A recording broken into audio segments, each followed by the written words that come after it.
Welkom by die Klipkouer Sakeondersteuningsnetwerk Potgooi Radio episode, oftewel die Klipkouer Son Potgooi Radio episode waar ons elke Vrydagoggend tussen 6 en 8 regstreeks met jou gesels. Die program word in 3 afdelings verdeel, naamlik digitale bemarking en tegnologie, regsaspekte van besigheid en finansies. Lekker leer en lekker luister.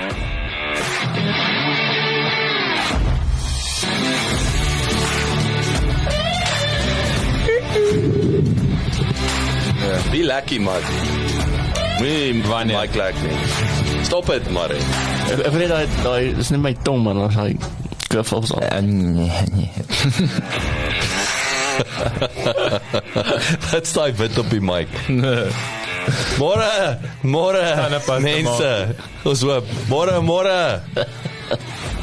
mense. Môre. Goeiemôre. Is dit môre, maar hoe dit kan nie reg wees nie. Môre is mos met 'n kappie, so jy beklemd hom die o. So waar kom môre vandaan? Wie praat so? Namibiërs. Hulle rek alles so uit. Môre. Want alles is ver. Dit is. Gaan winkel toe, maar dan al die speedometer uit en plak jy aan my nak. Ja, 350 km gou dorp toe. Kom jy draai, is naby. Ek wil gaan goed met julle. Welkom by Klipkouer Son. Welkom in my mede sonners, sondenaars. Marie Dekker, Pieustander. As known as Ernest. En die Weld Pelser. Frikkie. En dis vir ons daai digitale handwerk kry. My naam is Jacques Passon. Wie is jy? Bas Passon. Shout out vir Quentin en die Shade Services Company wat ons partners is en hierdie moontlik maak. Ons neem 'n bietjie hierso, ons neem nie, alhoewel ek weet nie so hoe ons dit gaan live speel môre nie. Ek moet dit nog gaan uitfigure, maar hierdie is 'n vooropname van 'n lewendag. Of moet ek dit nie sê nie, Ernest? Dus ek moet ons net gemaak het as op 'n lewendag. Ek skiem, kom ons jok. Kom ons jok. Okay, ek gaan nie. Boeke. Ja, is Vrydag die Vrydag die 9de. Vrydag die So nie ek. Hoe sê? Praat wheat eater. So ja, ek is 'n bietjie ek gaan 'n kraak maak. Ons moet nog chat ook oor, ek weet nie, ek het gesien die tydzones is dis 2:00 die middag daar waar ek is. So ek weet nie. Dit is Jacques Passon wat praat, waartoe gaan Jacques? Ek gaan oor die see. I going over the seas. Ek weet jy's 'n prokureur, as mense NDA teken, wat presies, wat mag jy nie sê nie? Kyk, jy kan nie sê jy het 'n NDA geteken nie. Want waarvan praat jy? Wat? Jacques gaan net weg wees vir 'n rukkie. Ek gaan weg wees vir 'n rukkie. Ek gaan Amerika, dit kan ek sê. Ja. Ek was 5 gaan nie meer lewendig wees môre nie. Ek gaan nie. Ons gaan nie lewendig wees in die hopelik net die show nie. Die show gaan nie lewendig wees. Jy gaan nie lewendig op die show wees nie, maar jy gaan lewendig wees. Ek gaan lewendig wees, maar ja, so dit gaan 'n bietjie Amerika toe. Vir 'n week ons tackle 'n interessante projekkie daaraan. Natuurlik het dit daar's sonder twyfel 'n potgooi element. Ek sien nog steeds is nog 'n heel debat. Potsending, potgooi, die taalpuriste wat wil uitwys. En dan besef ek, weet jy, nommer 1, 'n potgooi wil ek amper sê is juis nie 'n direkte vertaling nie. Wat dit nie moet wees nie. Anders sou dit 'n potsending gewees het. Ja, maar dis dan maar die punt is, dit is nog steeds 'n verkrachting, want 'n pod is soos 'n ja, ek weet nie. Hoe kom jy net in die skepping in Afrikaanse pot nie? Ek dink is sommer 'n pot stront wat hulle daar worry. Jy weet dit, maar dit is vir my nie skepping. Dis soos ons kon net sowel 'n oor orgasme genoem het. Ek weet daar wat jy doen, dan kan jy pot engel genoem het. Wat? Cast. Ja, maar dis Potengel. Jy sien, dit sou nou oulik gewees. Maar ek dink dit moet actually met 'n D gewees het, pod gooi. Want dit pas ekie beter. Die pot is soos maar dis nie skepper. Dis nie skepper. Ja, is bietjie maar dit het niks daarmee te maak nie. Dit klink dieselfde. Dit is soos 'n luiperd. Maar ek dink dit was net gepraat oor dit vanoggend, nee. As jy leeuw nie, as jou titel clickbait is, dan kan jy net Potengel noem. Potengel. Clickbait. Love it. Ek sit bang met al hierdie ouens wat so jy's hengel as ek weer sien. Dan kry jy al hierdie navrae. Dan wil hulle weet van waar is die grootste, wat vang hulle? Karp. Waar is die grootste karp meer? Ja, karp en Nee, maar dis 'n ernstige visvang hengel, dis het jy al ingegooi? Nee, ek soek nog die glase. of jy gooi die ou net 'n sinker. Waar is jou hoek? Nee, net buite hulle. Ek sien so. En dat jy van nog bass on, baby. Anyway. Ons het besluit om ons gaan iets probeer en ek weet ek het seker lyk of ek 'n skuldige gewete het toe ek gisteraand gesê het, dit is nie oor luiheid nie. Jy weet, dat ons die show, so ons gaan 'n bietjie ander formaat probeer. Net vir 'n bietjie om kleur en geur in te spuit. Die gooi terug in pot gooi. Die gooi terug, verder gooi, na links gooi, na regs gooi. Om uithaal en wys. So, ons gaan 'n bietjie, wat het jy het genoem? Jakkala se sytakke. Nee man. Wat wanneer? Sytak sessies. Ja. Sytak, wat, maar jy het wat kleedskouers. Ja, sê die regte een onthou. Kleedskouers. So ons gaan dit 'n bietjie ligter hou. Gaan nog steeds natuurlik belangrik dat ons waarde toevoeg. Maar ja, ons gaan net so 'n bietjie 'n free flow 'n gestruktureerde vliegvrou. Tequila bit of time. Jy weet dit. Probeer. So, in elk geval, waar begin ons? Sê gou eers, gaan dit goed met almal? Klop Disselboom. Yes, ek het ander dag geouer sê, begin elke dag met optimisme en eindig met teleurstelling. Maar dit klink soos maar moet jy met teleurstelling eindig? Nee, dis maar net om goed nie uitwerk wat dit moet nie en daar's te veel goed om te doen dan so. Wel goed is dat elke dag nog met optimisme. Ja, dis like some doing. Ek van analisme ek weet. Ja. Maar dit is nee, dit is ek dink ek sien ek het gisteraand lê ek snaaks genoeg ek lê in die bed om sommer met 'n ernstige punt aan te sluit. Is ek het besef, die uitdaging is om op die een ding soos weer by lift, wat is daai? is nie okay. Innuendo. Ek praat oor jou uitdagings, Jacques. My uitdagings is om op een ding op 'n slag te fokus. Nee. Daai was 'n goeie voorbeeld van dit, nee. Daai was nie 'n goeie daai kres ons gegaan. Daai was nie 'n goeie voorbeeld van. Maar dit is om nie geraas op die een ding te fokus, maar die goeie ding. Daar's 10 negatiewe goeters.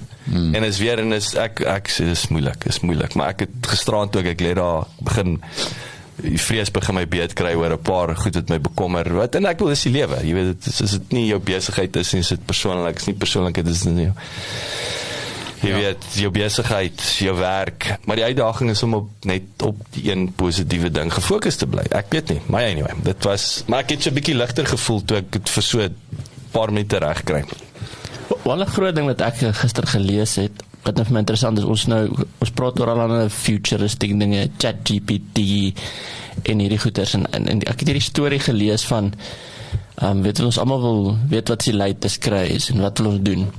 En partykeer is 'n klein besigheid, soos jy nou praat van fokus op een ding, Jacques, is dat wat is dit wat jy een ding addisioneel kan doen of dit om jou besigheid beter vat. Nou ek vat 'n voorbeeld. Jy weet nou in die koffieshop is, daar's 'n klein koffieshopie gewees en hulle het letterlik 'n kombuisie agter. Wat hulle begin, en ek weet nie hoe hulle by die idee uitgekom nie, hulle maak 'n tipe, hulle bak iets. En dan is die kitchen al van 4:00 die oggend aan, en maar hulle bak wholesale wat hulle dan na ander coffeeshop supply. Yes. En hulle dit as addisionele inkomste begin doen, en soveel so dat dit meer as die coffeeshop begin doen. So partykeer, ek wil praat, en ek dink ons kan al 'n bietjie ek stel 'n reeks op dit stel om te sê innovasie in jou eie maatskappy en dit hoef nie so beteken stupid wees. Ek vat Ernest met jy kan addisionele produk aankoppel aan iets wat klaar werk. Ek dink die groot ding is net om te sê en ek het dit al voor, ek dink ons het al oor dit gepraat, is daar moet sinergie wees. Jy kan nie, en ek gaan maar vat, jy kan nie 'n lawyer firm hê en dan gaan koop jy 'n sandwich baron franchise nie, want die mind space is different. Daar is 'n manier in die denkpatrone wat jy doen in jou lawyering werk versus nou by die ouens jy sê oor jou uit brood uit. Dis 'n ander tipe problem solving skill. Dis nie die idee van expansion nie. Om te sê, okay, kom ons gaan koop net nog 'n unrelated franchise, want dit is net nog 'n besigheid nie. Is om te sê, binne konteks van wat ek klaar doen, wat kan ek hier bysit? En ek dink dis deel van innovasie. Is nie te sê, wat is hierdie nuwe ChatGPT ding, of is AI, is dit nie, sê, goed, verstaan jou besigheid klaar, wat is wat ons kan doen, en sê, ons hoef nie allemaal 10x skaal nie, maar as jy jouself die vraag gaan afvra, waar wil ek in die einde van die jaar wees, en as jy met 10% gegroei het, is jy ligjare voor die ander klein besighede. Ja, soos mense se stres met 10% kan verminder. Het jy baie reg gekry, en om dit reg te kry, moet die mense nogals baie goeders in plek sit om vir mense te sorg, om seker te maak by die werk, jy weet, dat al hulle needs are met. Om vir iemand, ek praat oor die naweek met iemand oor klein goedjies, soos om mense op hoogte te hou van wat gaan aan met kliënte se sake, en om seker te maak hulle weet wat gaan aan, en nou sê, in hulle besigheid gaan het hulle gevind, die keyword is uncertainty. Dit gaan alles oor uncertainty. Die kliënt het 'n mate van uncertainty, en mens moet dit eers aanspreek, en die teenwig daarvan is clarity. En daai uncertainty vir die kliënt kom op hoofsaaklik 4 vlakke. Dit is, wat is die probleem? Verstaan ons almal exactly wat is die probleem waarmee ons sukkel? Wat is die waarde van hierdie probleem? Nie die prys nie, maar wat is die waarde as hierdie ding opgelos word of nie? Wat se proses gaan gevolg word om daar uit te kom? En hoe gereed is die span om hierdie uit te voer volgens dit? En die spanne wat hulle dan opstel om enigiets gedoen te kry, word dan ten volle ontwerp rondom daai quest vir clarity van die kliënt se perspektief af. En hulle besigheid doen verskriklik goed. En dit is net my so striking, ek soos, ja, dit is dan 'n baie proaktiewe uitkyk om te hê. Jy weet, dit is multidimensional om daai vraag te antwoord. Maar is dit nie wat julle gedoen het? Ek onthou destyds toe julle nog Argumentum gehad, is julle het 'n hele nuwe vars aanslag op dit gehad, om te sê, weet, dis amper al, ek wat nou in IT is, en julle het 'n project scope dokument saam met die kliënt gedoen, om te sê, hier is wat ons, dis hoe ons die probleem verstaan, en ons hy so uiteengesit, en hier is ek wil dit sê, die projekplan van hoe ons hierdie probleem gaan oplos. En ek dink dit is die groot ding, dis my ervaring met lawyering, is dat jy die resource waarvoor jy betaal, maar is die uncertainty, jy weet nie of jy probleem verstaan, en jy weet nie waar gaan, en ek wil sê, in my wêreld is dit unheard of, om te sê, as die projek wat ons gaan aanpak, wat ons nie weet hoeveel dit gaan kos nie, en ons weet nie wanneer dit gaan eindig nie, dis sign a blank check, dit is nie hoe, en ek dink dis waar daar uncertainty element in kom, en dis eintlik snaaks, dat in die industrie, dat mense dit as vanselfsprekend aanvaar en sê, well, that's just the way we do business. En vat net daai voorbeeld van die klassieke ervaring met lawyering, wat ek 'n produk van is en deel van is, en ek weet, dit is nie maklike probleme om op te los nie, maar ek weet typies vir 'n kliënt is dit, of dink ek van die kliënt se perspektief af, is al wat gesê word is, ek kan vir jou sê, dis 'n agile proses wat ons gaan moet rondspring om te kyk hoe daar gereageer word, en ek's ready. Maar die twee goed wat nie aangespreek word nie is, wat exactly is die probleem en wat is die waarde daarvan? Op watse punt moet ons 'n streep trek, maak nie saak wat nie, want dan is hierdie 'n te duur risiko om voor te gaan. Of Vir al die partye, ja. ja, en ek dink dit spreek dit definitief aan. En ek dink daar is 'n belangrike punt, nee. Dit kan ook gebeur. Ek wil dieselfde sê soos 'n projek wat jy aanpak en kom ons sê jy wil 'n nuwe koffiereeks launch, Jacques, om te kan sê vooraf, wat is dit wat ek wil bereik, want as jy nie, sê nou maar jy, kom ons vat die voorbeeld, jy wil jou eie koffie pitte hier verkoop in R21 Business Park, moet jy, kom sê 20 sakke 'n week verkoop, argument salwe. As jy net een week doen, maak die nommers nie sin nie, dan is dit beter om nie in daai baba vas te loop nie, sê, leer uit dit uit en close it down, en dis klaar, versus, en ek dink dieselfde met daai is, partykeer is ons te emosioneel involved, en ons verlief op idees, en ons nurse hierdie baba, hierdie dooie baba, en dit gaan nêrens heen, en ek dink dit affekteer die res van jou besigheid.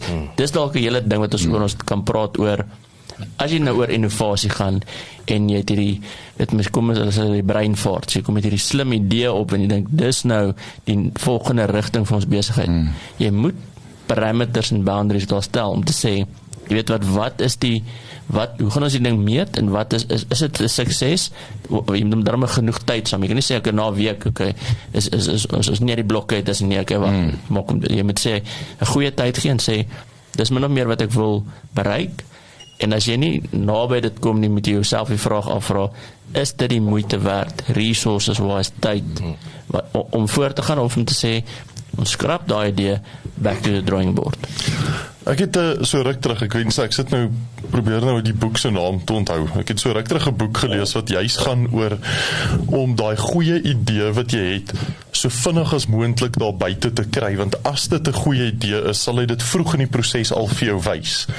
So dit help nie om hierdie perfekte produkte gaan skep om mark toe te vat, om agter te kom, jy het nou 'n jaar van jou tyd gemors en baie resources nie. So hierdie ou praat van 7 dae, vandat jy jou hierdie idee gehad het, moet jy basies binne 7 dae dit kan mark toe vat met 'n minimum viable product. So jy verkoop hom nog in sy Word dokument, en jy probeer en kyk of is daar 'n mark. Hy gaan vir jou wys of daar 'n mark is of nie, en dan bou jy die perfekte produk daarvan af, en so spaar mens baie van jou resources en tyd dan nou.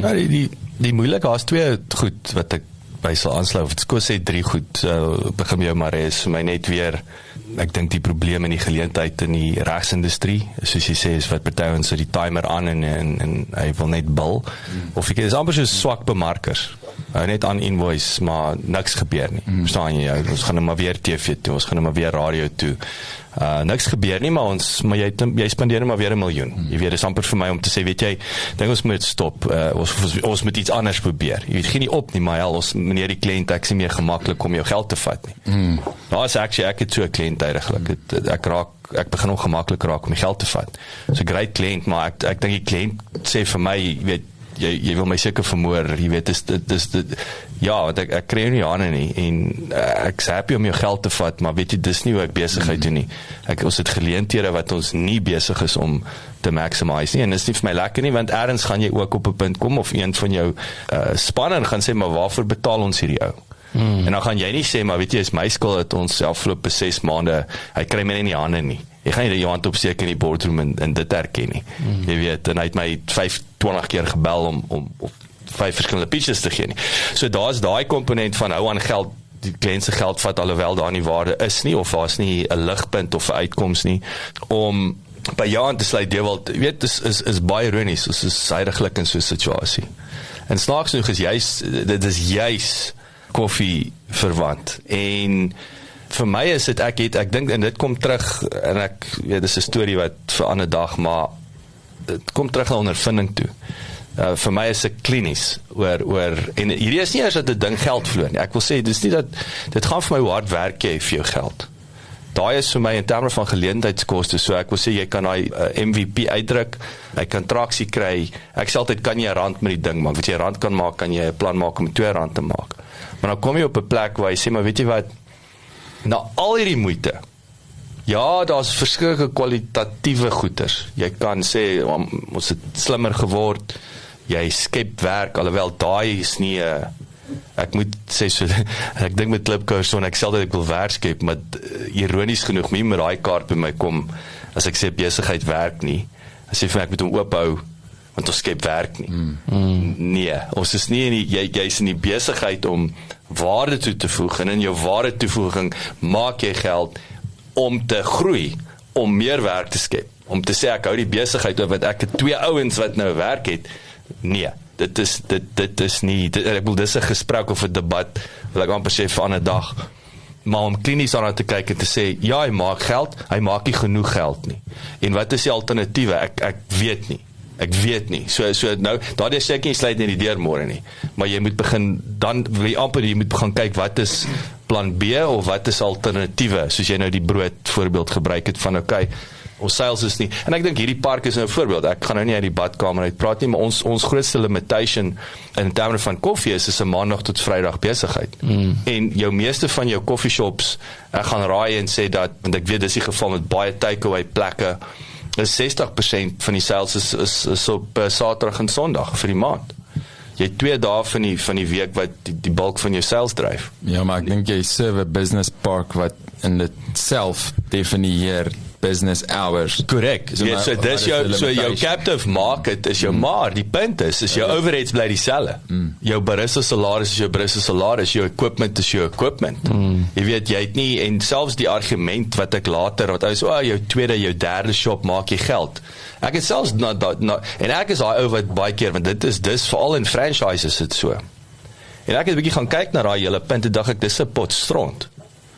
Ons sal jy begin geld maak want hoe maak jy meer geld met die tweede shop as jou vaste koste dieselfde is 'n barista salaris dieselfde equipment jy moet dit multiply dis nou net as jy hier dalk 'n bietjie goedkoper is die ander een en dan nommer 3 ja aankope koop nou 'n bietjie meer ja maar dan moet jy wille aankoop nou praat jy nie van 'n 3-4 nou praat jy moet 50 winkels hê om te sê ek gaan nou 20% op miljoen rand se aankoop ja ek wil self sê daai ek dink dit hang af nee van selfs daai met die derde, jy weet, mens is bevoorreg in vandag se tye met aankope dat jy redelik kan wholesale price kry, dat ek dink nie, jy moet baie aankoop, jy moet invoer om weet om met die derde winkel te sê, jy gaan nou soveel meer volume doen, dat daai 10% of wat jy spaar, is wat jou wins is, nee, ek weet hom nie. As jy 'n bietjie rondshop, gaan jy klaar goeie pryse kry. Ja, daai maar as jy's in die buying, ek wil sê, dan moet jy jou besigheidsmodel herdefinieer. Ek dink daai franchise model werk, as jy sekere ander funksies het, kom ons praat soos shared services, jy het klaar die moedermaatskappy wat jy sekere core funksies moet hê, so finansies. Ja, jou overheads gecover, né? So daai goeder is klaar, dat jy net, ek wil sê net 'n operasionele gedeelte kan sit, so jy kan dalk, sê maar die groot coffeeshop gehad met kitchen en alles, dat die ander ene kan dalk net 'n distributor verder wees, so hy is naby genoeg dat jy van die broodjies van hierdie ene absoluut, dan maak dit sin, so weer eens ek dink, ons laai disclaimers het, as mens raad gee, is dit hang af, daar is nie mens moet die situasie gaan bekyk en ek dink so dat dit baie keer moeilik maak van besigheidsboeke en hierdie goeders om te sê, hierdie is die wenresep, as jy hierdie ene volg en die lekkerste koek kry, maar ek wou chocolate koek gehad, nie vanilla nie. Ja, dit is potensieel misleidend. Ja, ek dink dit moet duidelik wees, dit is net 'n oorweging, 'n suggestion. So wat ek baie van hou, is raamwerke en 'n metodologie om te sê, hier is 'n paar sekere vrae wat jy jouself moet afvra. Die uitkoms van daai vrae op jou besigheid, moet hierdie vir jou sê, en dit gaan die bepalende faktor wees. Nie dat, hoor jy, gaan maak nog 'n derde winkel oop, nee.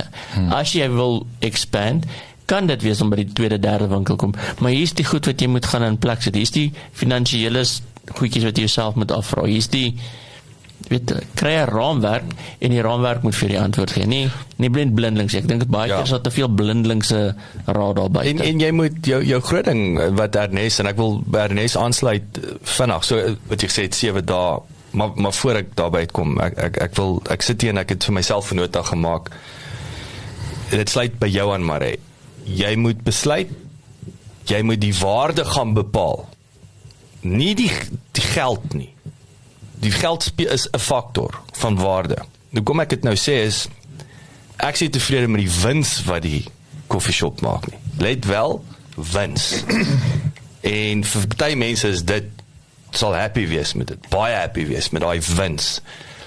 Maar nou sê ek nie, ek dink ons kan beter doen. Ons kan meer geld maak met daai tyd en energie. Vir my, weer eens, dit gaan vir my oor geleentheidskoste, maar ek moet gaan sit en sê, wat is die waarde? Wat is die waarde van om 'n span te hê, om jou eie koffie, jy weet, op standby, jy weet, same syn, jy weet, daar's verskillende kwalitatiewe faktore. Ek sê nie kwalitatief kan nooit verlies supersede nie. Kan nooit geld vloer elke maand sê, maar hey, ons skep werk. Wel, ek wil sê, dis amper so, maar jy kan 'n los leader hê. Nee, verseker. Maar dit moet nie jou core business. Nee, maar die loss leader is deel van jou sales strategy. Yes. Die sales strategy. Hy's nie hy maak 'n verlies. Die ou gee die brood en die melk in die kafee teen kosprys sodat jy die chocolates en die Coke koop. Dit is nie ten koste van nie. Jy weet, so daai is selfs, maar ek sê weer, 'n loss leader is actually, hy maak net minder geld, minder dat hy jou geld kos. Hy maak net minder geld, maar dit beteken, maar dit is deel van my punt van kwalitatief om te gaan sê, mis ek iets? Is daar iets wat ek nie in ag neem, wat sê, dis nie net die wins hier wat te min is nie, gaan check na hierdie ander faktore wat impak het op die res van die besigheid, wat dit die moeite werd maak om die koffie te swaai. In jou spesifieke geval, en terug wat Dewald sê van, wat is die vraag, ek meen, hier was 'n supposition gewees waarmee jy begin het, baie kafees maak op Saterdag en Sondag die meeste geld, en dan, takeaway shops, maar dan dit die vraag, okay, hoe kan ek miskien op 'n Saterdag en 'n Sondag trade? Maar dit kan ook wees. Dis hoekom ons byvoorbeeld kyk na 'n markopsie. Ja. So nou net om jou punt aan te raak, dat, en dit is waar ek moet my nie kortsigtig wees om sê, maar langer, hier is actually 'n ander opsie om te expand, want ons het die base maak wins, hoe gebruik ons hierdie HQ om uit te druk na buite? Maar ek weet net vinnig so ek dink veral in die restaurant of koffieshop tipe spasie, daar is mos nou 'n punt wat jy bereik, dan is jou barista betaal en jou gas is betaal en jou wat ook al is alles betaal. Daarna raak dit lekker om daai plek te besit, want die winste daarna kan eksponensieel wees. So ja, die ding is, naweke kon dalk jou room gewees het, die maandag tot vrydag betaal die base, naweke kan jou room wees. Dis waar jy cooking on gas. Maar nou moet jy ook besluit, wil jy die naweke ding doen, of wat anders kan jou room wees? Kan Vrydag middag se alkoholiese beverages dalk jou room word, of meer skuim. As ons Captain Morgan drink, as vir jou ramdrinkers is dit altyd skuim uit bier, maar mens moet dan kyk, so die base is gecover, ek meen meer as jou base is gecover in die besigheid, maar dan wat is daai room wat mens nou boop kan gooi, waar mens nou kan skep? Ja, absoluut. So ek sê, jy moet na die hele prentjie gaan kyk in die isolasie nie, en die bottom line ons kom terug na sentiment toe. En as daar nie opsies is nie, en dan wil ek weer terugkom, ek sê, hoe hard werk jy vir jou geld? Want daar is 'n goue reël van as jy die geleentheid om minimum wage, ek wil sê as jy minimum wage in Suid-Afrika R5,000 of jy verdien R10,000, R15,000 en jy werk jou gat af en jy het stres en hare, en daardie sê ek nie, weet 0 is beter as 15 nie, maar jy kom op en jy sê, weet jy, ek kan makliker R15,000 maak sonder om hierdie ding komplikasies. Onthou, want mense, ek het altyd by Coke en die ouens wat in arbeidsintensieve industrie of as jou span begin groot word, Coke het altyd gesê, Coca-Cola is a simple business made complicated by people. Suikerwater. Dit is so eenvoudig soos dit, maar ons weet hoe groter, meer mense, ek wil sê hoe meer vreugde, hoe meer siel, hoe meer vreugde. Ek weet nie daarvan nie, seker meer hoe meer dronk siel, hoe meer vreugde, maar by 'n partytjie. Maar ek wil vanaf vir Ernest, ek wil by hoor, jy het nou gepraat van, jy weet, MVP. Ek wil jou beamoen dat aksie is die belangrikste, en ek dink dis vir my wat ek altyd uit 'n minimum viable product hoor by 7 dae. Aksie is alles, en dis die moeilikste. Dis beter as perfek. Absoluut, en dis die moeilikste. Daai neem aksie. Ek wil vir julle gesê, daai MAM, wat ek nou die verlede jaar, MAM, Massive Action Mode, noem my acronym. Dis moeilik om aksie te neem. Vrees dryf dit ook. Jy kom gewoonlik waar die deurbraak is. Ek het dit time and time again gesien, waar ek reg is om te execute. Die oomblik wat ek wil execute, dan dink ek, nee, dis nie 'n goeie idee nie, nee, dit gaan nie werk nie. Dis 'n vrees, nee, daar's 'n vrees, en ek sê vir jou, dan sit amper, is 'n nuwe idee, haha, hier gaan nie, hier kom die brandewyn uit, en ons beplan nou op stap 2, en dit is so sin, nee, hoekom jy nie net gaan oor in execution, dit is verskriklik lelik, onsexy, maar gaan oor in die aksie. Is keer van die volgende bright idee. Maar daar is weer 'n lekker, want dis lekker om idees uit te dink. Skryf lekker. Dis interessante gesprek. Ek wil obvious, ons praat altyd, as ek en Marie gepraat, ons praat oor uitgaan en trou. Dis lekker om heeltyd iemand te ontmoet en te date. Speed date. Maar daar's tog value in om 'n langtermyn verhouding te hê en te trou. En ek dink dis dieselfde. Dis jou idee moet groei na iets toe wat jy dan op verlief raak. Absoluut. En jy weet nie wat jy altyd sê, jy weet nie wat jy nie weet, tot jy die aksie geneem het. Ons het nou, ek wil sê, hierdie trip wat kom. Ek is bang, want ek weet nie wat ek nie weet nie. Dit is so eenvoudig soos dit. Want tot ek in daai scenario is, tot die aksie nie geneem is nie, kan jy nie begin operate. En ek weet ook, nou kom jy ondervinding terug wat David Goggins nou die dag sê van, hy sê die wat die ouens hulle borse so affirmation, sorry Marie, ek weet jy staan nie vir die speel in jou speedo en borsklap, maar hy praat van hierdie words of affirmation werk nie, hy sê jy moet gaan haal in jou past experience, jy gaan jou conference kom uit, ek was al daar en ek het dit al gedoen. Dis waar jy jou guts, jou balls, jou courage kry. Jy gaan al sê, ek kan dit doen, ek het dit al gedoen. I'll take some of that as dis basically wat hypnose doen, of kan help doen, is om terug te gaan en, jy weet, in daai ek wil net eintlik net terugkom na wat jy gesê het van daai 7-dag eksperiment en om net te begin en in jou situasie, Jacques, dat aan die een kant is daar, jy weet, om 'n klein commitment te maak, is ons gaan een keer by 'n stalletjie of by 'n markie net opslaan en kyk hoe dit gaan. Jy weet, ek dink daai, in plaas van ek 'n besigheidsplan skryf om uit te brei vir Saterdag en Sondag trading en absoluut, ek stem saam met jou. En weet wat om dieselfde resources te gebruik is ook anders. Ons het op 'n tyd ook gepraat oor 1 kombuis, 2 restaurante wat jy dark kitchens wat jy basically dieselfde resources kan gebruik en 2 shops het. Yes. Nou raak dit 'n bietjie van 'n ander consideration, maar ek dink ook in jou geval net met die besigheidspark is iets wat vir my opkom, weet hoe kan jy net jou market share improve, soos die feit is in jou geval is basically 'n monopoly in daai sin, ander mense moet inboek om in te kom, so hoe weet jy dat jy in 'n maandag tot Vrydag die maksimum hoeveelheid mense tref terwyl jy net hier is, want dit is niks anders as okay, ek moet hierdie mense se aandag trek en iets meer aan hulle verkoop as wat ek sou. En wat ook net vir my daarmee gepaard gaan is om present te wees in die sin van besigheid wat ek nou 'n bietjie leer is, daar's huidige goeders, daar's huidige prioriteite en as ons te veel droom oor 'n paar nuwe goed, maar ons mis dit wat nou aangaan, daar's 'n gat in die boot of die kaptein is siek of ietsie soos dit, dan raak dit, iemand het vir my die woord geleer straddling, ken julle dit? Straddling.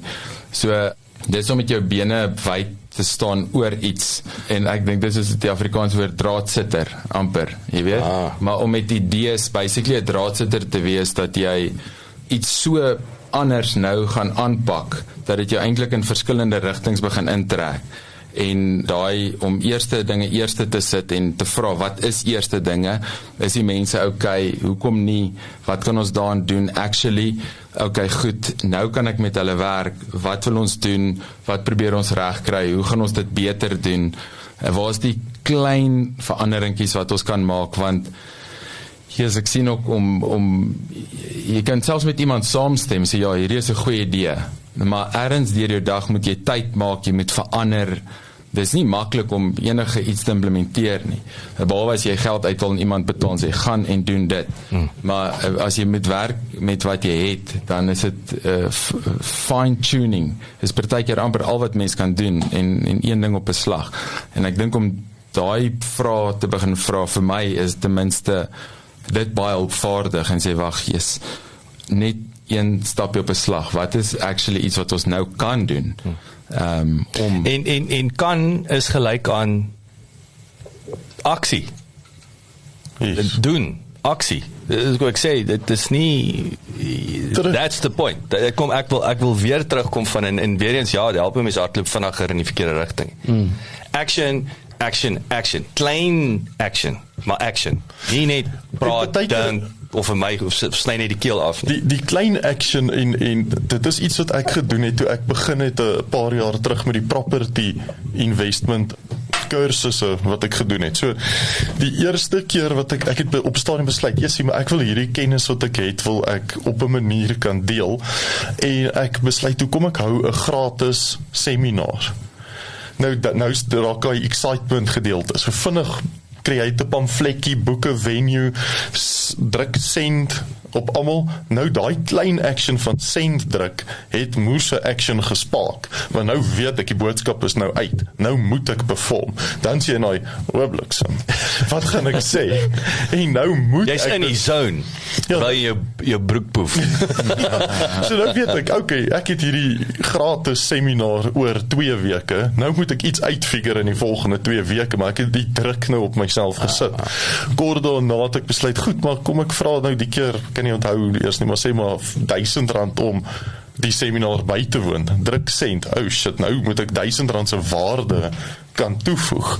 En kort daarna was dit 'n naweek seminar gewees. Elke keer dis die maklike deel wat jy doen, maar as jy dit klaar gedoen het, dan jy commit. Ja. En dan moet jy. Ja, ek hou daarvan. Jy druk jouself in 'n hoek as press ook. Yes, jy moet daai send knoppie kry en jy moet hom druk en dan moet jy. Hoorie, maar kom ons, die tyd vlieg so, kom ons vat gou 'n breek. Ernest, een ding wat ek by jou wil hoor, so gepraat van massive action en ek het jou in aksie gesien. Jy's hierdie week, ek dink wat van pas is die boer van ontbyte met AgriGauteng. So kom ons unpack 'n bietjie daai is nou weer 'n baie goeie voorbeeld van good old action, baby. En ek wil sê, kom ons gevalle studium 'n bietjie. Jy weet, hoe dit begin en wat sien jy wat en die pros en die cons. Ons nou gaan pie. Ek het dit gesê, wat ek kan. Die liedjie is, ons het laas ook, ons speel op 2 keer, is Van Diet. Dankie Lydia Winchester, shout out vir Van Diet, en die liedjie se naam is Son.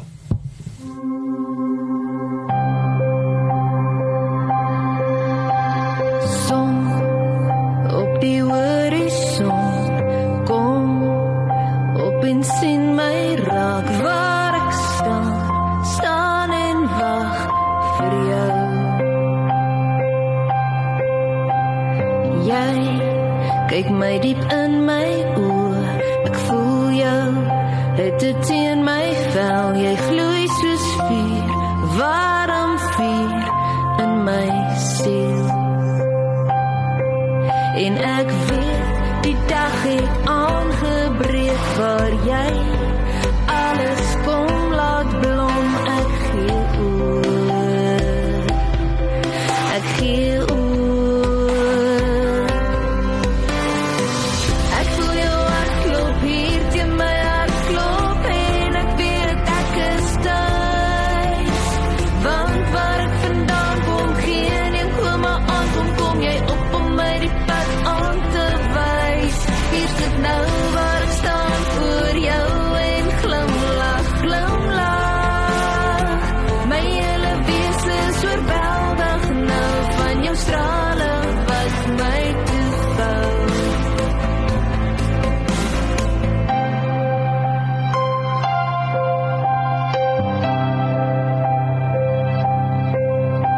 Son, gee my 'n straal van hoop op dit wat my hart begeer. Ek wil skree, blywend skree oor jou.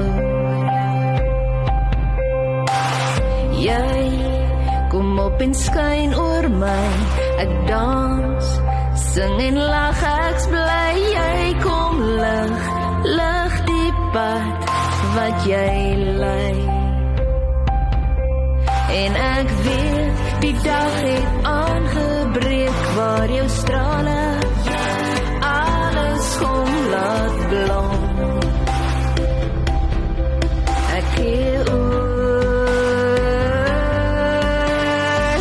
ek voel jou hartklop hier teen my hartklop en ek weet ek is thuis.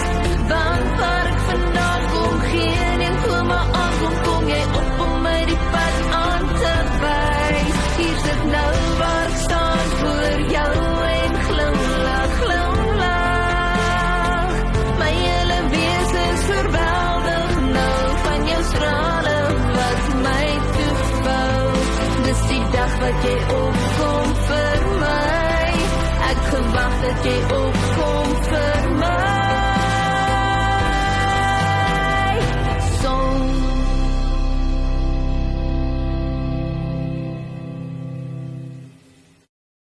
En ons is terug. Terug op die lug. Terug op die lug. Ek sien nou, ek sien nou die tyd hierso. Weet jy hoe lank praat ons? 43 minute. 43 minute later, nee. Oh my. Dit is incredible actually. Mens moet soos ek sê, dis wat hierdie ouens wat skies die wat jy kan nou jou punt klaar maak. Wat ek sê en ek's jammer en ek gaan nou kontroversiële ding sê. Is die nuwe Afrikaans, ek's bewus geword van nuwe Afrikaanse podcast show, of 2 actually. En ek wil sê, daar's geen kuns om lank en kak te praat vir lang ruk nie. Daar's geen kuns daar nie. En dit is, die shows is dit is actueel, is life and stuff, en is actually, en daar's vir my 2 ledige teruggee, is nommer 1, die aksie is geneem, well done, wel gedaan, dat jy jou show begin het, jy het obviously huiswerk gedoen, ek wil sê jou marketing en jou designs lyk ook sommer vir my cool, maar jou content scrap, en by the way, kom jy net paar van die ou manne 'n lei gegee, behalwe dat ek jou shout-out sal gee, behalwe dat ons mekaar 'n shout-out sal gee, en kom ons vergelyk 'n bietjie notas, want ek seker ek kan iets by jou leer, want jy het 'n vars perspektief, maar ek is baie seker, ek kan vir jou so 1,5 goedjies ook kan leer, in die proses. So is net weer eens vir my, hoe die ouens koning van hulle eie mishoop is. Dis ons saak ook ondersteun, ons kan mekaar help. Ja, ek moet dit uitwys, ek voel 'n bietjie anders oor dit, ek dink dat, ek dink net die rede hoekom... Die microfoon is af. Dat is 50 seconde de Ja, sorry, ek het hom nooit aangesit hier, maar sorry. Ek het gepraat, het sny het af. Jy gaan die my opinie, ja, is dat, ek dink vir kreatiwiteit gaan baie gepaard met vulnerability. Jy weet, soos om op stage te gaan, soos om 'n record button te druk, soos om enigiets eintlik te doen wat jy jouself 'n bietjie daar buite moet sit en moet commit met 'n idee, voel ek verdien nogals in itself iets en jy gee daai credit. Ek wonder net of die boodskap wat moet uitgaan nie, ek voel nie dit is noodwendig goed om kritiek te wees van iemand anders se beste efforts, net omdat dit nie in lyn is met my eie manier hoe ek het sou wou doen nie. Al sê ek met jou saam in wat jy sê in daai opsig, dink ek net dis belangrik om die balans uit te wys. Maar aktueel, so ekskuus ek van jou rede, en ek is nie besig om my punte te verdedig nie. Aktueel, om nonsens te praat, is juist die maklike wegspringplek. Dis nie sustainable nie. Dit wat ek in 7 jaar, wat ek die hele tyd vir ouens sê, en ek se plaat wat vashaak, dis nie ek nie, dis die best of the best. Niche. As jy nie 'n niche podcast het, die feit dat jy Afrikaans tackle, great. Maar as jy weer nog 'n politiese show bring, nog 'n sport, nog nonsens praat, nog musiek, ek wil sê, jy kompeteer met radio, So dis nie dat ek vir jou sê, dit is Jacques Besson se manier, as dit is Jacques Besson se manier, was ek vir jou gesê, besigheidspodcast of niks nie, of landbou of niks nie, dis nie die geval nie, ek is besig om jou te help vir jou te sê, as jy aktueel gaan, kompeteer jy met radio, en jy staan nie 'n kans, teen die professionaliteit, die bemarking, die budgets, die krag, die mense, alles, jy gaan die fight verloor. En by the way, jy gaan nie geld kry, 'n sponsor kry, want borge kom nie na aktueel, unless jy Joe Rogan se downloads hê. So dit is nou waar jy kan wegkom, en as jy vir my kan wys dat jy wat op die, aan par is met radio, jy kompeteer met radio, so unless jy radio se downloads kry, gaan jy nie geld kry nie, en dan gee ek jou 'n jaar, dan sal jy nie meer bestaan nie. En dit is nie die eerste keer wat ek dit sien nie. Dat ek sien is weer hy wat deel nou sê, sakeondersteuning. Ek wil jou ondersteun, maar as jy dieselfde ding net wil gaan doen en 'n fout maak, ek kan vir jou sê wat gaan gebeur. En ek is elke keer reg. En dis wat ek bedoel van, dis nie jou werkskak nie, buddy, ons het 'n manier om, ek kon jou help om dit beter te doen, om jou sustainability te waarborg. Nee, ek vat jou punt. Ek dink jy kom duidelik oor, en ek dink dit is waar wat jy sê, dat ek dink wat ek probeer aanspreek is om nie iemand se kreatiwiteit te kritiseer per se nie, en om uit te lig dat daar is baie Afrikaanse mense wat die huisgenoot koop, en klomp ander, jy weet, die tydskrifrak is vol, en ek almal is nie perfek nie, nee. Mense het, daar's 'n verskeidenheid van mense met 'n verskeidenheid van interests, en solank as iemand dit iets maak en iemand anders geniet dit, is ek bly daarvoor, maar ek dink wat ek hoor en wat ek inneem is, as jy regtig ernstig oor dit is, en jy wil actually iets definitief bereik, dis nie net nou meer die 7-dag eksperiment nie, nou is goed, ons het ons eerste 7 dae, ons kan dit doen, maar nou moet ons die vraag begin vra, goed, as ons regtig ernstig oor dit is, waar maak ons hier verskille, wat ons gaan onderskei en na die volgende vlak toe vat, of anders is ons deel van is ons voergraad en nie uitvoergraad. So ek wil daai en ek wil nie aangaan, want ek wil oor Ernest se boer van ontbyt praat. Die ding is dat ek val my net by, ek kan weer vir jou 'n praktiese voorbeeld gee. Ek het verlede week sit ek in 'n baie dinamiese besigheid. Dis 'n boardroom. Baie dinamiese besigheid. Doen goed. Geld, dat baie probleme met geld is nie een van dit nie. Wil 'n podcast reeks loods. En in die gesprek, en toe sê ek weet nog steeds nie wie hulle teikenmark is nie. Wie is die teikenmark? En hier is my punt, op daai level, daar sit uitdaging om jou teikenmark / jou niche te bepaal. Dis nie net wat jou passie, daar is 'n kuns om die regte vrae, jy altyd sê, om die regte vrae te vra om te bepaal, waar is die niche? So jy sê basically, nie wat's nies nie, wat's nus. Wat's nus. En ek dink dis hoekom ouens default ook. Wat jy sê, jy's dalk kreatiewe ouens wat geen besigheids agtergrond of understanding het nie. Want soos ek sê, ek sien hoe besighede nie weet wie die teikenmark is nie. En suksesvolle besighede, never mind die ouetjie wat ek weet nou nie wat hierdie ou agtergrond is, of die ander show is dametjies nie. Maar as jou besigheid sukkel om jou teikenmark te bepaal, dan is ek amper nie verbaas dat hulle default na net chit-chat. Maar groot ding dink ek, Jacques, wat ek nou hoor, en wat ek self besef vir myself ook, ek dink nie as die ou wat nou uit die blok, daai ou uit die blok is, weet, hy kan nie vrymoedigheid hê om met Jacques Besson te kom chat nie. Alhoewel, Jacques met elke een van hierdie shows in die intro, elke keer, ek meen dit is 'n recorded intro wat sê, kom maak gerus 'n draai, kom drink 'n koffie. Ja, maar, so ek weet dit is general, maar ek bedoel, let's put it out there. Dit is actual invitation wat sê, let's meet. Ek wil dit solidify het so om te sê, as jy jy hoef nie net Afrikaans te wees nie, maar as jy 'n besigheid het, ons is die sakeondersteuningsnetwerk, as jy 'n besigheid het, en jy wonder oor iets, of ons moet iets bespreek, het die vrymoedigheid, of jy kan fisies in persoon kom na Route 21 coffee shop toe, en Tintin en Jacques vastloop, en Jacques jou tyd gee. Ek dink dis wat ek wil sê, is weet, dis vir ons dink, almal dink so, maar ek sê altyd, die common sense is not that common, want as jy, ek dink dat toe ek begin het met entrepreneurskap, nee, toe ek uit die blok het is, jy dink jy wil net fight by yourself, en jy gaan die ding reg kry, jy besef nie, daar is mentors en ouens lank al verby, en hulle deel eintlik inligting graag. Ek het gedink, dis moet sê, 'n belief system. Toe ek begin het ek gedink, almal is in kompetisie mekaar, en niemand wil mekaar help nie. Dis 'n denkpatroon te God. Dis 'n rare gemiete, ja. Ja, maar dis 'n denkpatroon en omdat dit 'n denkpatroon was, dit my waarheid op daai stadium. Ek het baie gegroei, ek het baie geleer, maar nou is ek op daai punt om te sê, maar ek sal vrylik met jou deel. Maar Dewald het vir my e-pos gestuur. Dis ek het hom ontmoet het.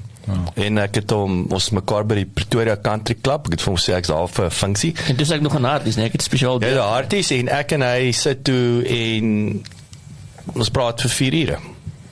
Ja, dis ons vriendskap dit wys jy net. maar hy het die e-mail gestuur. Dis nie ons is fellow podcasters. Ek sê te bly om met ander podcasters te chat. Ja. Dis nie kompetisie nie. Ek sê te bly om met ou te chat wat verstaan wat ek sê. En ek dink daai dalk is selfs nog 'n bietjie nader aan die punt wat ek ook nou wou by uitkom. Nie dat ek nou ook die punt defend nie. Ek bedoel maar net om duidelik te maak hoekom ek het gesê het is ek dink wanneer daar kritiek is, sal ek nie wil hê mens moet oorkom in 'n manier wat dit bloot as sit hier en kritiek iemand anders nie. Ja, meer soos luister dit is tyd om reguit te wees oor 'n opinie en tog duidelik te wees dat daar's 'n invitation wat daarmee saamgaan en nie soos hier is waar jy die antwoorde kry en dis dit nie, maar meer soos 'n mindset ding van wees oop en moenie dink iemand is unreachable of unapproachable nie.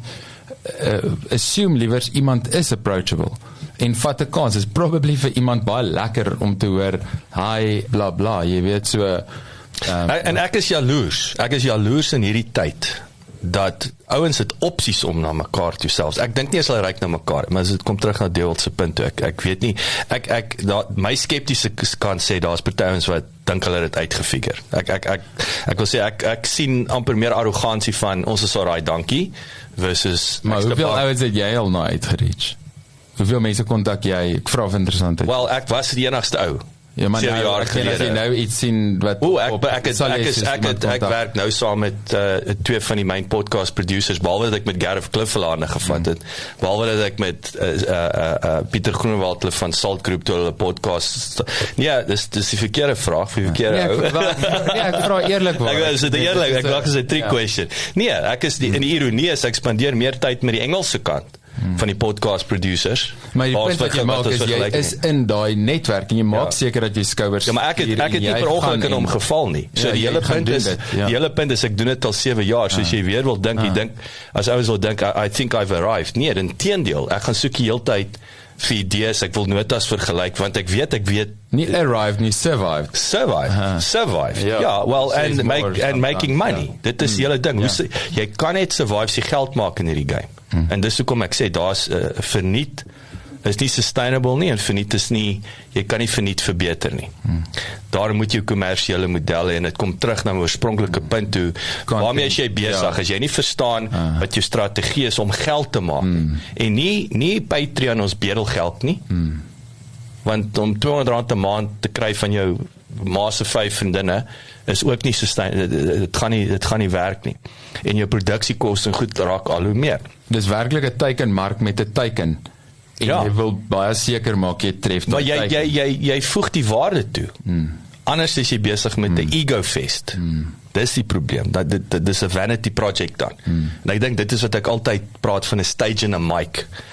Ons leef in 'n TikTok era waar elke tweede poepel, behalwe dat elke ou 'n fotograaf geword het, is elke ou nou 'n YouTube ster, nee, of 'n TikTok ster. Want jy kan jou foon optel en daar is jy.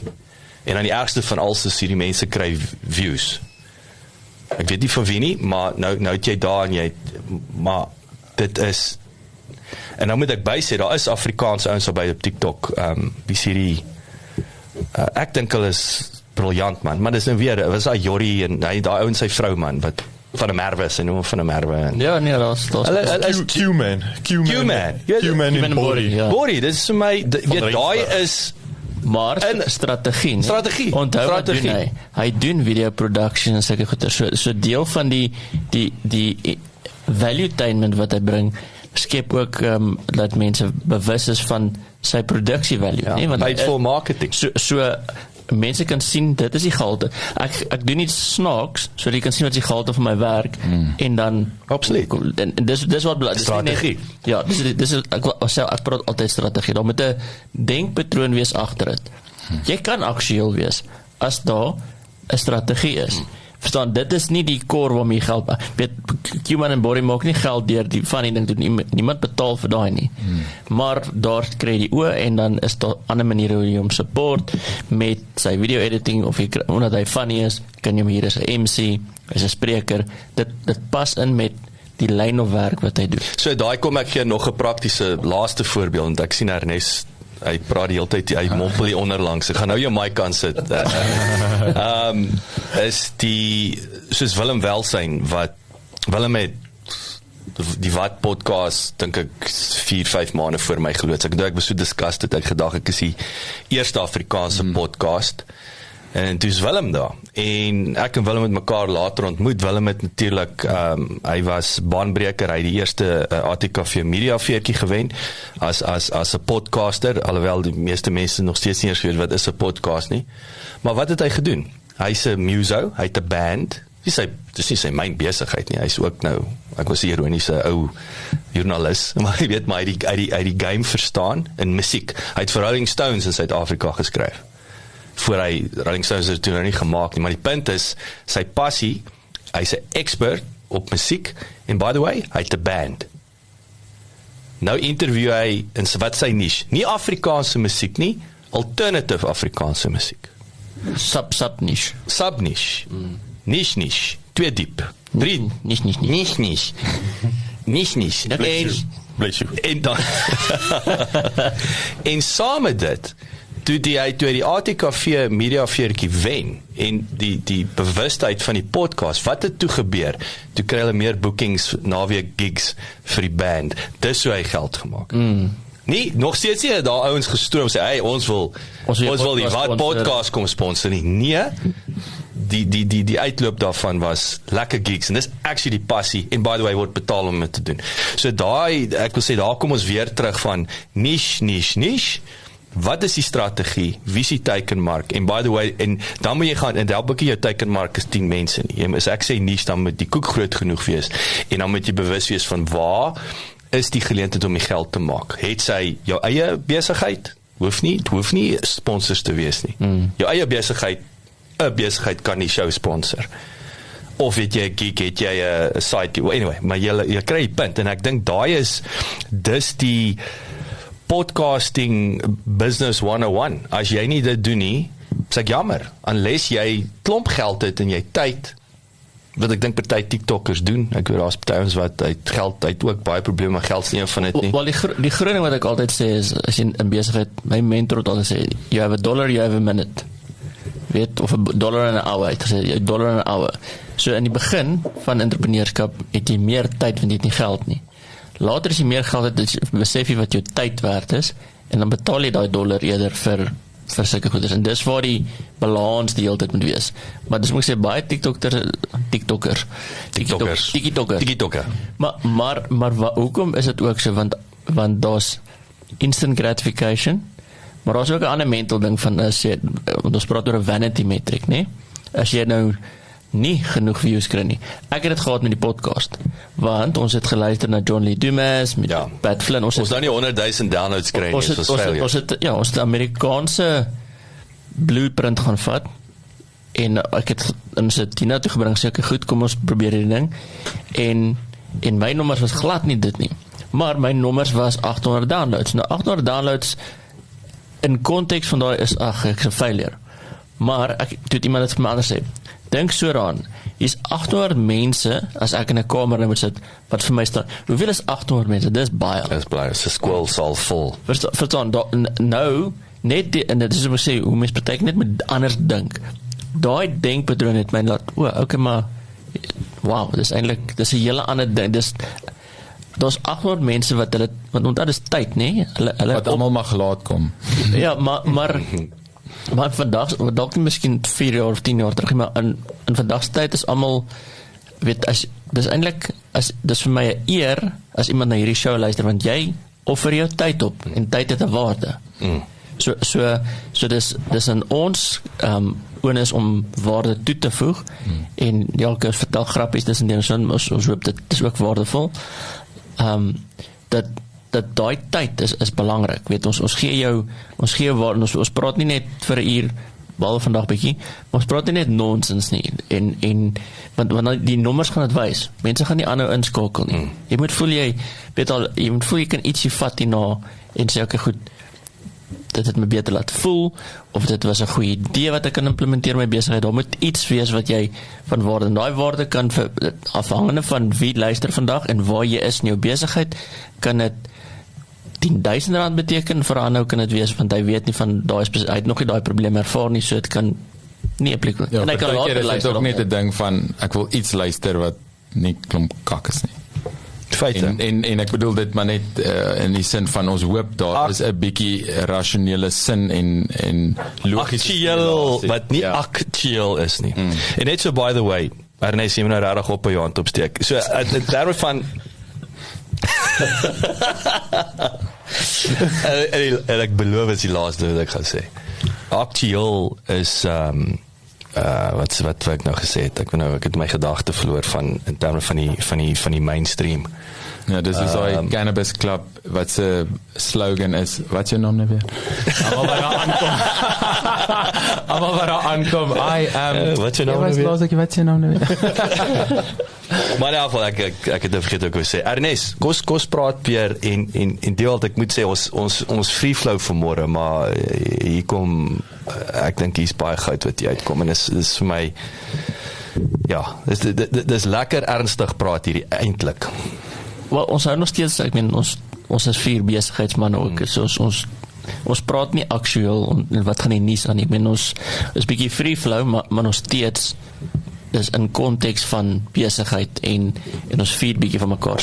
So ek wil dadelik vir Ernest vra, dit wat jy nou doen met daai, ons gaan nou jou gevalle studie van Boervin en die ding aanpak, maar jy het gepraat van die MBA ding wat jy net terugsend. Is dit waar die seminar ding effek begin het en jy het nou al bietjie confidence opgebou om te praat daar, dat jy sê, okay, goed, maar in Boervin, want dan daar was nou vir property seminars, so hier is nou 'n bietjie ander strategie, maar ons tog ook, jy het nou al, I've done that.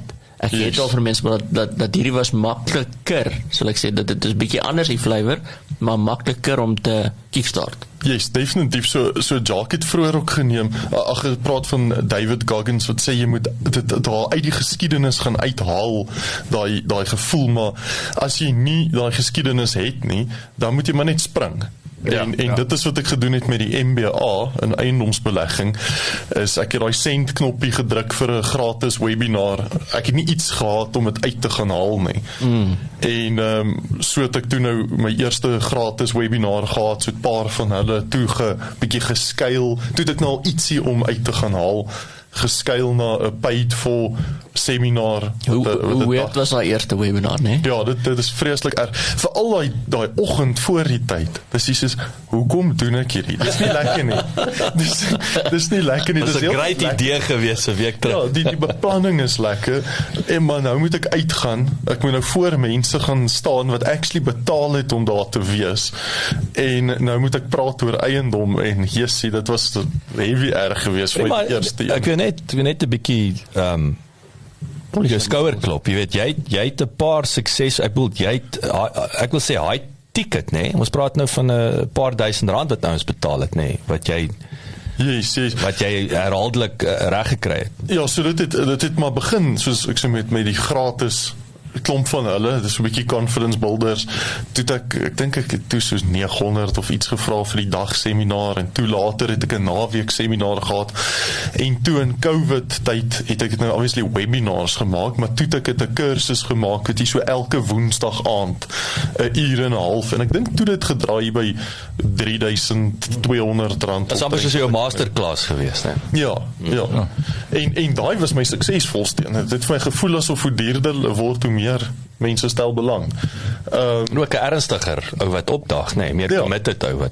Ja, so daai te kon ek deur die hele COVID tydperk het dit permanent gedoen.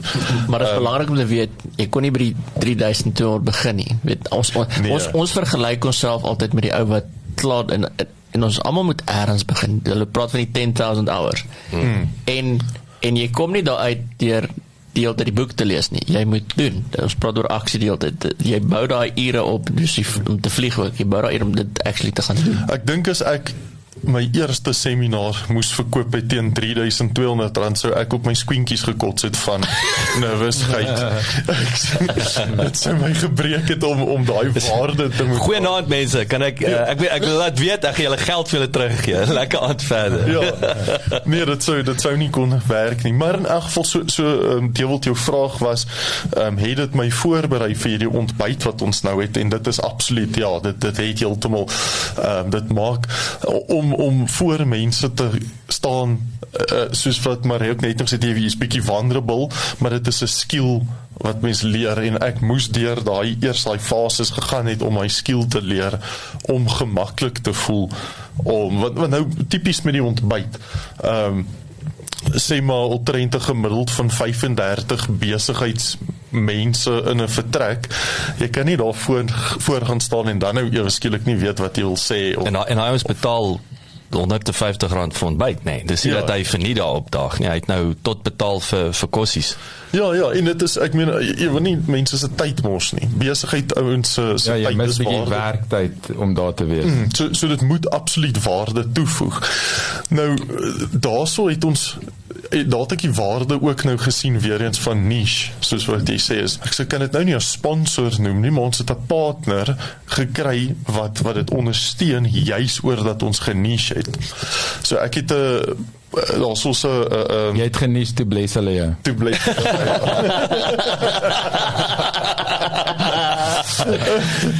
Sê, opgesom. ek het 'n vriendin wat in dieselfde industrie is, en sy toe nou kort na ek die ontbyt begin het, toe sy nou dieselfde, sê sy, jessie, dit lyk lekker, sy wil dit ook doen, sy haar nou net in die aand, so dis nou meer weer 'n fancy-rige Bacon en eiers in die aand. Nee, ja, dit is weer, nee. We having Brenner. Ja, sy moet dit net verander het van business breakfast af, ja. Business Brenner. Business Brenner is breakfast for dinner. Maar sy het nou 'n klomp keer vir my gevra, soos hoekom haar aandete, wat ook al, dit werk net nie, en ek het al hoeveel keer vir die niche ding probeer verduidelik, maar sy is bang, sy verloor mense, oor dat sy niche, en dis net nie hoe dit werk nie. Jy kan nie vir almal cater nie. En daar is 'n ander dynamic, dat aandete is 'n totaal en al ander gevoel as 'n breakfast. Die tyd waarin mense is, die waarde van daai tyd van die dag, om tot 9:00 uit te wees, 9:30 kantoor te wees en te begin werk, is bietjie opoffering, maar is nie so erg nie. Maar om in die aand in die week veral 'n commitment te maak en 'n aandete by te woon, is 'n funksie. Vir alles jy familie het. Ja. Is dit jou target is out of reach. As dit klomp singles is weer en ek dink dis daai wat jy praat van niche. Jy moet weet, as jy niche weet jy iets van daai persoon en jy kan dit doen. As jy alles vir almal, en nou dis counterintuitive nie, want ek dink ons is bang om uit te mis, as daai FOMO. Nee, jy wil alles vir almal wees, want jy wil niks uitmis nie, want jy soek daai groot paai, maar jy niks van niemand. En dan is jy niks van niemand, so jy kry niks van die paai. Dan dis die grootste les wat ek al geleer het en nog steeds leer, en mens met jouself herinner daaraan, want jy wil altyd groter gaan. Kom ons vat die coffeeshop weer as voorbeeld, ekskuus Agnes, is dat nou wil jy koffiedag doen, en jy wil drank verkoop, en jy wil smoothies doen, en jy wil, weet, naderhand is dit so gediversifieer, maar die goed maak nie geld, want nou, weet jy, die koffie is dalk nie eens goed nie, maar as jy die koffie net goed doen, net klaar, dan kom die mense vir die koffie so doen. Ek dink, mens moet altyd, as jy te bang is om te niche, moet jy jouself herinner, daar is al 'n bonsai boek geskryf, wat spesifiek is oor hoe om 'n koorsboom bonsai te maak, wat al meer koppies verkoop het as wat jy kliënte het. So, daai is 'n absolute niche bonsai. Birdwatchers, dit verstom my. Ja. Wat 'n moerse niche dit is. Maar dit is 'n absolute niche. Ja. Die bonsai boek wat nog 'n spesifieke boom ook getackle het, en dat meer van daai boek al verkoop as wat meeste mense kliënte het. So jy kan nie amper te veel 'n niche nie. Die ander ding ook wat Jacques wat jy ook al aangeraak het is, waarom wil jy die mic hê? En ek dink, miskien in hierdie geval 'n studie van die meisie wat se aandete nie so suksesvol is nie. So ek dink dit is verromantiseer. Jy imagine nou hierdie aandete met 'n glasie wyn, al hierdie fancy besigheidsmense in hulle suits.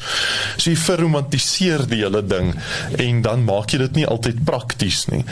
En dit is wat ek dink mense moet baie versigtig voor wees. Ek dink wat die Boerfin en Agri-Gauteng netwerk ontbyt help en waarom dit tot dusver suksesvol is dat ons eerstens ons werk in Afrikaans. Daar is actually nogal, ons sluit niemand uit nie, so sê nie jy mag nie kom nie. So daar is gewoonlik so 2 of 3 Engelse mense en hulle is welkom om in Engels te netwerk, maar die balk ons cater vir Afrikaans. Dan hoofsaaklik is die mense wat opdaag is dan nou deel van die waardeketting van landbou. So daar's nie mense wat nou kom en make-up verkoop nie. Weer eens, ons sluit nie. Wel, is dit nie die boer soeke man, is dit ons nie? Kan fan en dalk kry. Jy moet daar se praat van niche. Ek bedoel, is tog Ja. Hierdie is wat boer soeke besigheidskaartjie. Ja.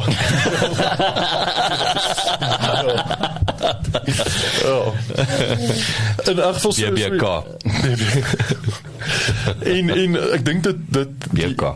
Nou juis in hierdie week het ons nou weer ons Februarie ontbyt gehad en toe het ek vir die ouens gevra om so klein bietjie te deel, want ons is nou seker al so 8 maande, as ek nou moet skat, dat ons nou aan die gang is.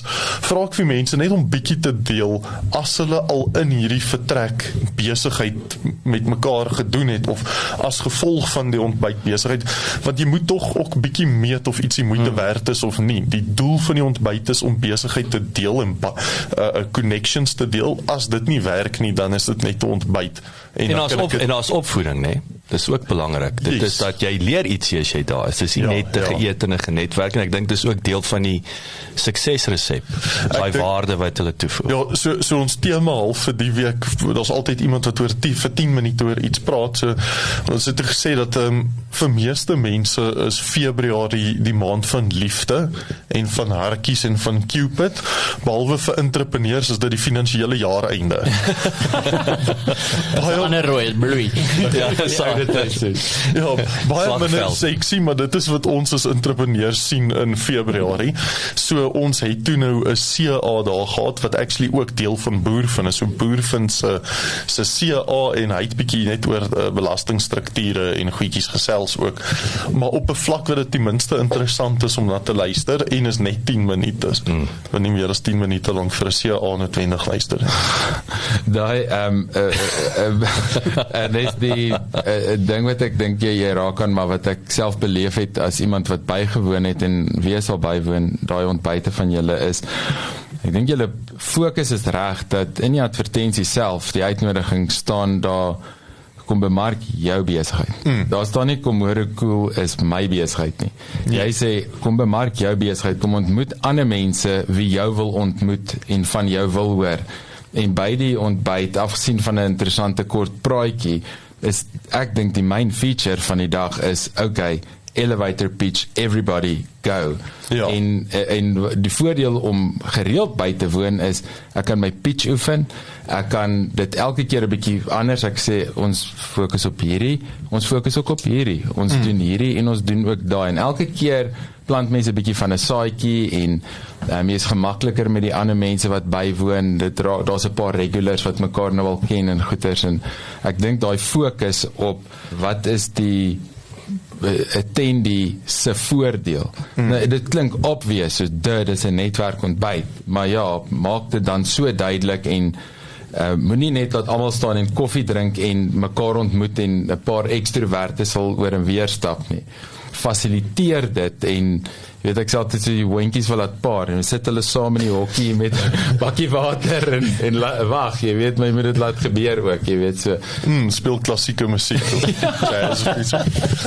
Ja, so dit is juist, ek dink die hele manier hoe ons dit bymekaar gesit het, is dat dit genoeg struktuur het dat dit vir almal maklik is om te netwerk, maar min genoeg struktuur het dat dit spontaan kan gebeur en dat ons nou nie almal staan en kyk en wag tot julle paar nie.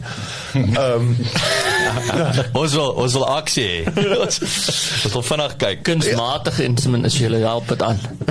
Nee, nie heeltemal nie. Tot op 'n punt. Terug op die punt wat ek dan nou 'n bietjie vroeër wou gemaak het of besig was en toe val ek myself in die rede. Ek was geskok om toe nou te hoor hoeveel besigheid al in daai vertrek gebeur het en dit is nie elke keer dieselfde mense wat opdaag nie. Daar's altyd nuwe mense, daar's altyd 'n paar mense wat al trend nog by elke een was, maar die hoeveelheid besigheid wat daar al gebeur het was baie. Dit was soos 'n hele paar 100,000 rand, 'n noord van 500,000 wat net die paar mense wat daar was gesê het, luister, ek het al vir daai ou dit gegee en dit het in soveel geld gerealiseer. So van dit ons daar's nou dra almal in boervin en Makire Valleys, want ons ondersteun nou vir Erik wat daar so is met sy Makire Valleys en is baie lekker Wel, ek het net so, is nou nie, is toevallig, ek het Erik, hy het vir my nice top gegee daai tyd, ek het wat ek aan het. Ja, Toevallig, yes. En nee, so mens moet 'n ding nou en dan kan toets om seker te maak werk hy nog en ek het nou die week gesien dit werk nog. Een van die belangrike dinge is wat ek ook vroeër genoem het, is ons verhouding met Agri Gauteng. Ek meen dat oom Tine sy boekie kon oopmaak en my invite op hulle platforms bemark. Dit het vir ons groot deure oopgemaak oordat ons geniche het, kon ons hande gevat het met 'n groot eyster in daai niche en ek dink dit maak die verskil ook. Net op daai punt ook, nee, ek weet nie of ons het seker al van tevore los genoem dat Ernest help my 12% van die landbougrond sit in Gauteng, sit 66 op 61. Ja, oor die 60%. Oor die 60% van die landboumaatskappye sit in Gauteng en nie Gauteng nie. Ek wil sê binne 30 meter radius van hier waar ons hier sit, nee, Centurion, Boksburg, wil ek sê Kempton Park area. Ja. Ek het eendag vir jou nou gesê, toe ek het van hom toe sê, ja, Kaapstad is die Silicon Valley, of Stellenbosch, en die Parel is die Silicon Valley van Agri. Baie start-up, hy sê, en Gauteng is die New York van Agri, van landbou. So ons sit met 'n paar wille-spelers hierbo, en ek bedoel, julle het goed te werk gegaan om 'n bietjie daai krag te harnas. Ja, so dit is die lekker deel van ons niche. Ek dink ons het basies 3 ideale kliënte. Dit is die boer homself, wat by wie ons wil uitkom, waar ons baie waarde kan toevoeg, maar dan is dit die Afrikaanse entrepreneur of besigheidseienaar. Ek sê altyd, want hy is die baas van sy plaas, en ons wil met hom ook besigheid doen, en dan die professionele Afrikaanse persoon, wat agter sy lesenaar sit en wens hy kon gaan visvang of jag nou. So dit is ons kliënte nou. Baie van die groot koppe van Agri sit in Gauteng, en ons het nou ewe skielik as gevolg van hierdie besigheidsnetwerk ontbyt toegang tot baie van daai mense, maar ook dan daai besigheidseienaar, die ou wat op ons besigheidsontbyt kom, want hy verkoop spulpunte byvoorbeeld. Ek meen, al daai ouens wat die plase voorsien met hierdie tipe goed. As deel van daai waardeketting. As deel van daai landbouwaardeketting sit in Gauteng. En ons het nou toegang tot daai tipe mense. En dit is vir my amper partykeer meer waardevol as die boer self. Is as ek toegang tot die hele waardeketting het, en daai ou wat spulpunte verkoop, wie is sy kliënte?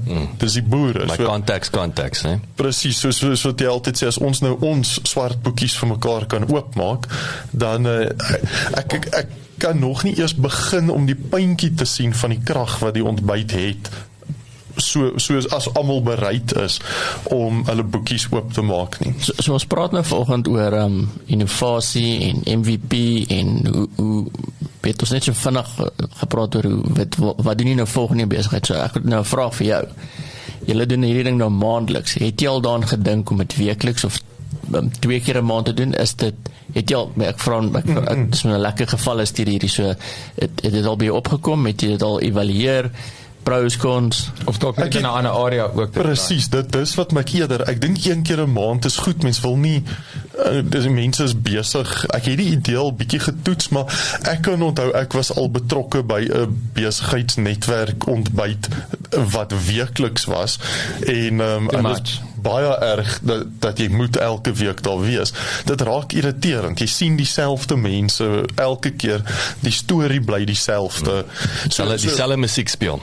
Ja, so my gevoel is eerder ek wil 'n volgende ene oopmaak en bietjie sê maar een in Bronkhorstspruit begin en al die besigheidsmense in daai area of verskillende areas. So my scale model wat ek na kyk is, byvoorbeeld ek is nou besig om iemand aan te stel in Boerfin wat in Bronkhorstspruit bly. So hy moet nou die volgende ene ran. Dis eintlik 'n tipe influencer praktiese spreker, hè? Iemand wat in daai 'n Paul Revere, iemand wat credibility in daai area het, wat as hy gaan sê hy so, dan gaan die mense sê okay, ek sal gaan want Jan het my gevra, hy vra altyd net goeie goed. Presies, ja, so dan kan ons 'n sleutelpersoon in elke area hê. En ons bande stop daarom nie net met Agri Gauteng nie, ons het ook goeie bande met Agri SA. So dan kan ons in elke provinsie omtrent, in elke streek met daai agri hande vat en weer hulle netwerke intap en so meer ontbyte hê. Ja, net 'n suggestion, mens praat oor die teikenmark, maar sê nou maar jy gaan ek dink net die eerste klassieke voorbeeld, alhoewel ek dink is 'n cheesy en is die koöperasie op die dorp, want ek dink dinge het verander. Ek weet nie of dit nog steeds so is nie, maar die koöperasie op die dorp is tipies 'n landbou hub, hotspot waar die ouens deur sirkuleer. En om miskien, jy weet, na 'n paar sulke links te gaan in daai society en te vra, hoorie, by wie wil jy uitkom?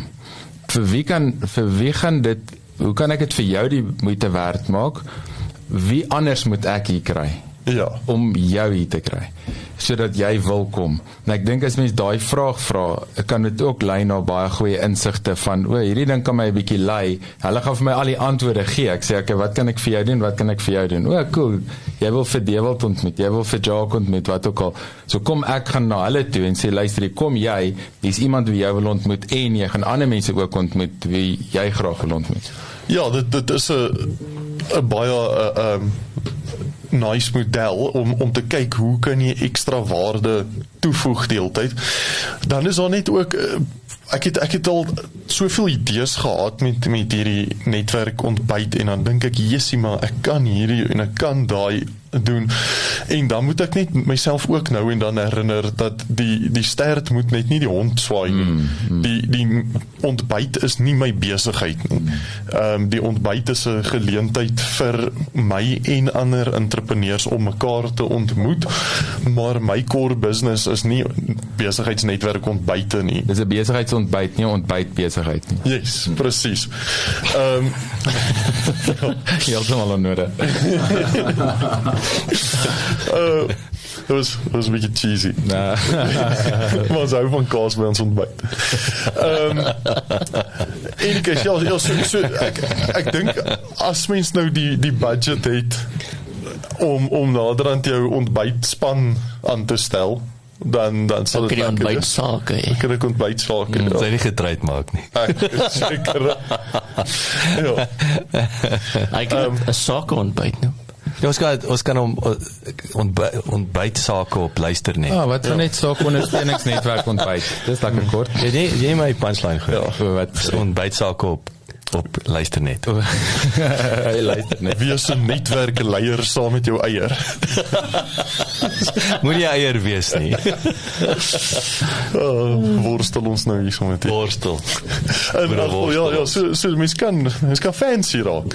Die ding is jy moet net besef waar is jou core business en wanneer het jy genoeg tyd al van iets spandeer. So dis waarom ek meer sulke ontbyte wil hê en ek wil elke ontbyt iemand anders se probleem maak. So as jy in jou area is, dan wil ek my boervind persoon in daai area hê en dis sy ontbyt en daai ran hy en of sy. Maar is jou footprint. Ja, ek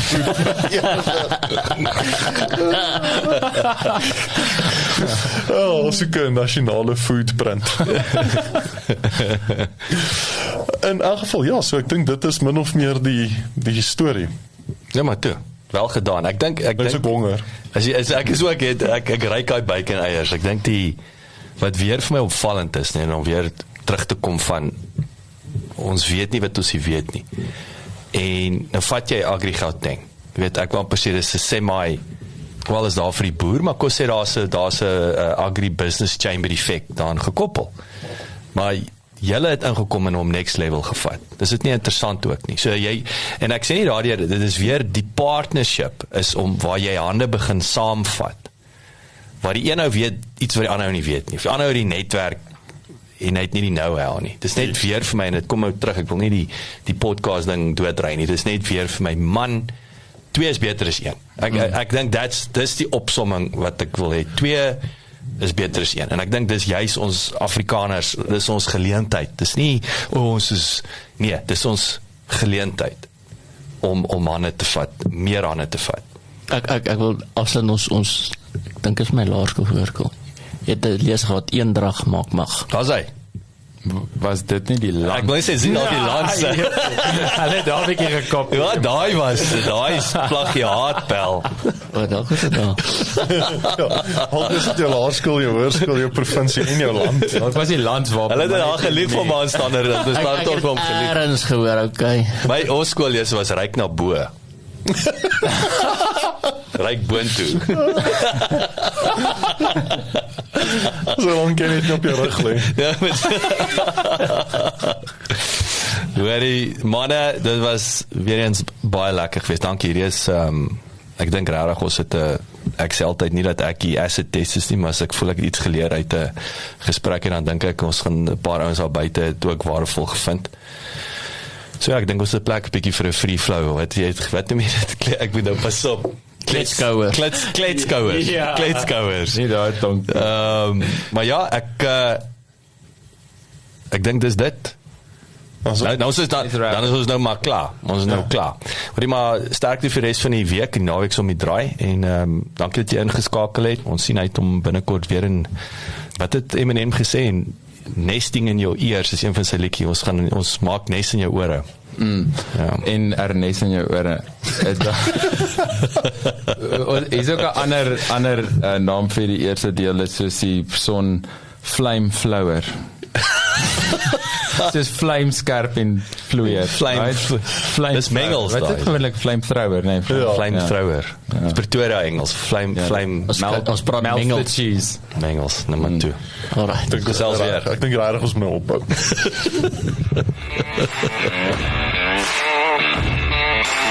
Dankie dat jy geluister het. Besoek asseblief ons webwerf by www.klipkouers.com. Teken sommer in sodat ons jou op hoogte kan hou. Baie belangrik, gaan luister na ons ander potgooi reeks en episodes op Spotify, Apple Podcasts of YouTube. Baie belangrik, as jy hou van wat jy hoor, los asseblief 'n resensie sodat ander lekker mense soos jy van ons episodes te hore kan kom. En kom volg ons op sosiale media. Soek net vir Klipkouers op Facebook, Instagram, Twitter, TikTok en natuurlik LinkedIn.